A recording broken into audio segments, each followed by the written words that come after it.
नमस्कार। 5 मिनट्स अपने लिए में आप सभी का हार्दिक स्वागत है। आज हम बात करेंगे मक्का के बारे में, मक्का के फ़ायदे क्या हैं, इसकी कंपोज़िशन क्या है, इसके नुकसान क्या है, कितना ये खाना चाहिए और मक्का और बाजरा में से कौन-सी चीज़ खानी चाहिए, हम इसके ऊपर भी आज बातचीत करेंगे। मैं एक्चुअली गाँव में पैदा हुआ, गाँव में पला-बढ़ा। तो आजकल की तरह तब ड्राइंग रूम नहीं होते, जब मैंने बचपन में देखा तो बाहर बैठकें होती थी।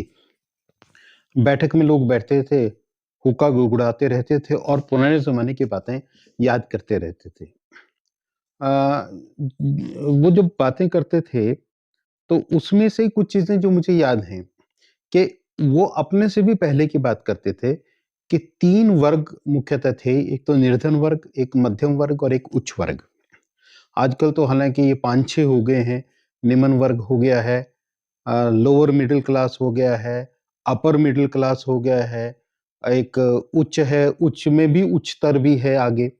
तो बहुत सारी क्लासेस हो गई हैं अब, लेकिन तब 3 ही होते थे। तो अक्सर जो निम्न क्लास में थे या निर्धन थे, जो अफ़ोर्ड नहीं कर सकते थे, जिसे हम बीपीएल कह सकते हैं, बिलो पॉवर्टी लाइन थे, वो लोग मोटा अनाज खाते थे क्योंकि मोटा अनाज यहाँ पैदा होता था, गेहूँ बहुत कम पैदावार होती थी और बहुत कम गेहूँ मिलती थी, तो इसलिए वो महँगी भी होती, तो हर किसी के बस की बात थी नहीं कि गेहूँ की रोटी खा लें, ये गेहूँ का प्रयोग कर लें। तो वो मोटा अनाज खाया जाता, जिस मोटा अनाज में बाजरा था, मक्का था, चने थे, ये ज़्यादा प्रयोग में लाया जाता था।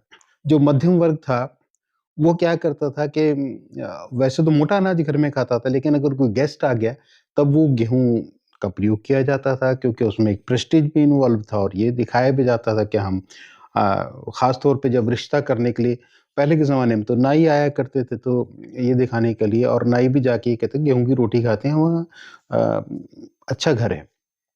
तो इसी तरह से जो उच्च वर्ग था, वो शौकिया मोटा अनाज खा लेता था, लेकिन खाता वो गेहूँ की रोटी था क्योंकि वो अफ़ोर्ड कर सकता था।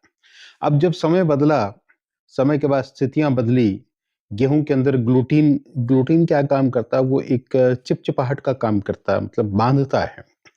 तो जैसे-जैसे समय बदला, ग्लूटीन के दुष्प्रभाव सामने आए, गेहूँ के दुष्प्रभाव आए। अ, हालाँकि गेहूँ बहुत सस्ती होती चली गई इन कंपैरिज़न ऑफ मोटा अनाज। वो सस्ती होती चली गई क्योंकि बल्क में प्रोडक्शन हो गई, कुछ उसके साइड इफ़ेक्ट्स आने शुरू हो गए, तो अब बिल्कुल रिवर्स हो गया कि जिस मोटे अनाज को हम निर्धनता का प्रतीक मानते थे, उस मोटे अनाज को आज हम संपन्नता का प्रतीक मानते हैं। यानी कि जो उच्च वर्ग आ गया, जो सिर्फ़ गेहूँ की रोटी खाया करता था, वो मोटे अनाज की रोटी खाने लग गया और जो मध्यम वर्ग था, वो अब क्या करता है, रूटीन में गेहूँ की रोटी खाता है, लेकिन कोई आ जाता है तो मोटे अनाज की खाना उसको परोसना चाहता है ताकि वो पता चले कि मैं मॉडर्न हो गया, मेरी थिंकिंग भी मॉडर्न हो गई है। और जो निर्धन है उनका तो अब वही बात फिर उल्टा वही हो गया कि वो गेहूँ की रोटी आसानी से अफ़ोर्ड कर सकते हैं। मोटा अनाज थोड़ा-सा मुश्किल रहता है। तो हम बात करते हैं मक्का की। मक्का में जो मॉइस्चर है, वो 14.9 ग्राम होता है, 100 ग्राम के पीछे।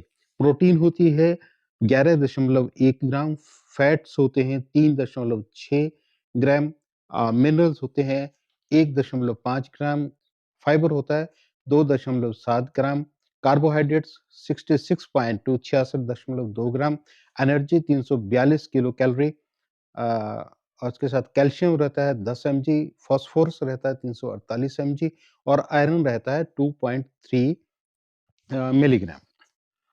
अब बात आती है कि बहुत सारी चीज़ें हैं, फाइबर भी ठीक-ठाक सा है, तो इसका हमारे शरीर पे प्रभाव कहाँ आता है?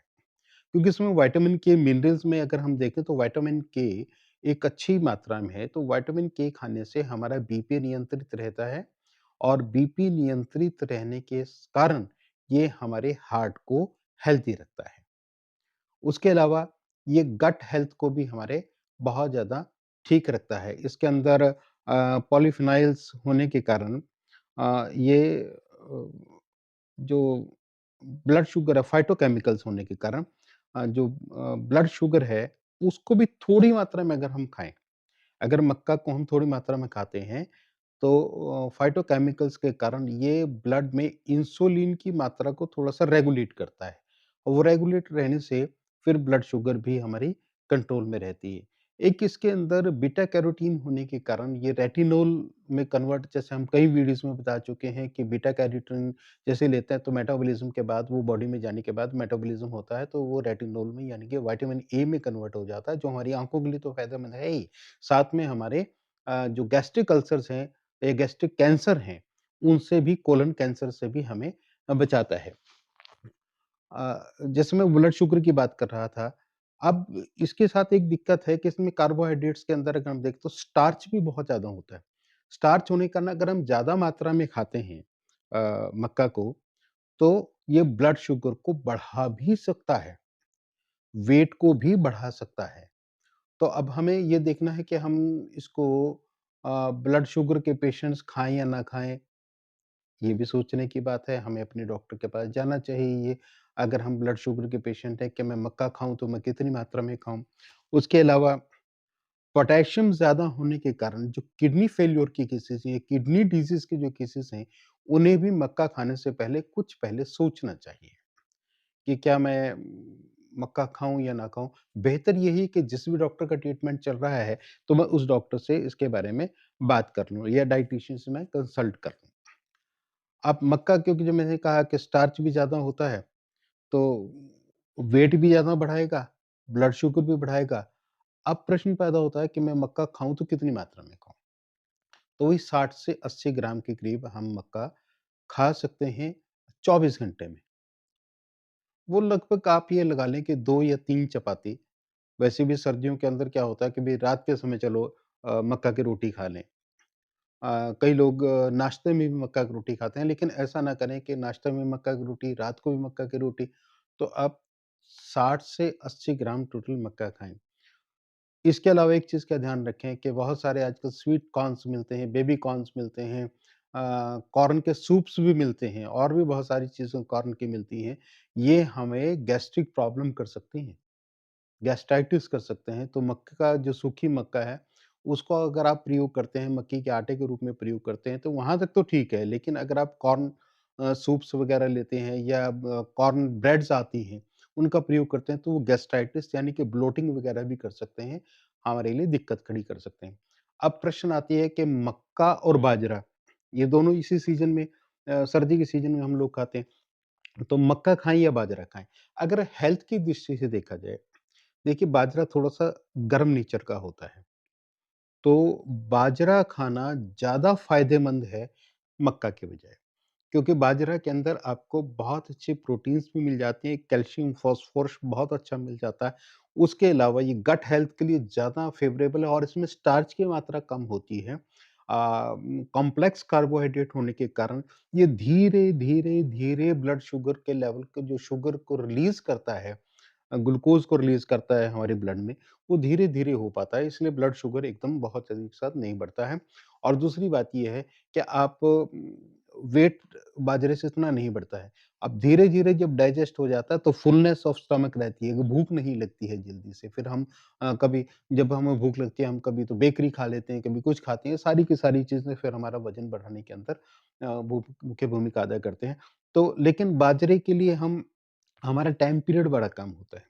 आप मक्का की रोटी तो सारा साल भी खा सकते हैं, लेकिन बाजरा सारा साल नहीं खा सकते। जब मई, जून, जुलाई का महीना आता है, जब बहुत ज़्यादा गर्मी होती है, तो बाजरा अपने नेचर में गर्म, उष्ण प्रकृति का होता है, तो आप उसमें बाजरा नहीं खाते। लेकिन जहाँ तक बात है दिसंबर, जनवरी, फरवरी की, इसमें बाजरे का प्रयोग आप ज़्यादा बेहतर है मक्का के बजाय। फिर आप आनंद लीजिए, एक दिन मक्का की रोटी खाइए, एक दिन बाजरे की रोटी खाइए, एक दिन मक्का का कुछ और खाइए और एक दिन बाजरे का साग खाइए। और अब तो मक्का का तो देखिए आप कॉर्न फ्लोर्स आते हैं, बहुत सारी डिशेज़ हैं, आप उसमें कॉर्न फ्लोर डालें, क्योंकि वो गुरगुरापन जो एक अलग सी फीलिंग, दाँतों के लिए अलग सी फीलिंग आ जाती है कॉर्न फ्लोर डालने के बाद। ये बहुत सारी चीज़ें आ गई हैं, तो आप लोग सब चीज़ें खाएँ, मोटा अनाज खाएँ, जिसको कि हमने अब मिलेट्स कहना शुरू कर दिया, एक स्टेटस बन गया है मिलेट्स। अगर हम मोटा अनाज कहते हैं तो हम फिर उसी दौर में चले जाते हैं कि जहाँ पे गरीब लोग मोटा अनाज खाते थे, अफ़ोर्ड जो नहीं कर पाते थे वो मोटा अनाज खाते थे। लेकिन अब उसको मिलेट्स नाम जब हमने दे दिया, मॉडर्नाइज़ कर दिया, तो अब इसको ग्रास्प करने में या उसको यूज़ करने में या कहने में कि मैं मिलेट्स खाता हूँ, तो एक स्टेटस भी हो जाता है। तो आप लोग खाइए, अपनी सेहत का ख़्याल रखिए। 5 मिनट्स अपने लिए में जुड़े, आप सभी का बहुत-बहुत धन्यवाद। नमस्कार।